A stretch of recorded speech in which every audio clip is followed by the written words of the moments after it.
Hello everyone, ગરમીની શરૂઆત થઈ ગઈ છે તો ભાખરી બની રહી છે. તમે જોઈ શકો છો મસ્ત એકદમ જાડી જાડી ભાખરી. મારા ઘરમાં બધાને જાડી જાડી ભાખરી ગમે છે. તો જુઓ ભાખરી રેડી થઈ ચૂકી છે. અને આ છે ગવારફળીનું શાક. જો તમને ભાવતું હોય તો કમેન્ટ જરૂરથી કરજો. અમને તો બહુ જ ભાવે છે. અને મસ્ત મજાનો કેરીનો રસ, એ તો કોમેન્ટ ફરજિયાત કરજો જો ભાવતો હોય તો. અને આપણી ડીશ રેડી થઈ ચૂકી છે. તો ગાઈસ ચલો ખાવા માટે.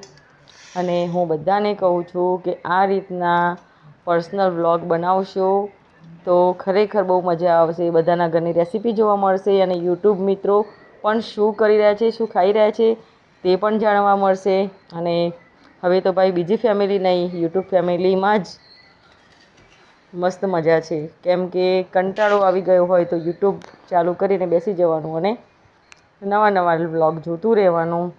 લાઇક શેર કમેન્ટ કરતું રહેવાનું. હું તો કરું જ છું બધાને. કોઈ મને કરે કે ના કરે કંઈ વાંધો નથી, સમય જશે. પણ આ રીતનો વ્લોગ રિયલી મને બહુ જ ગમે છે. જો તમને ગમે હોય તો લાઇક શેર કમેન્ટ સબસ્ક્રાઈબ કરવાનું ભૂલતા નહીં. Bye bye.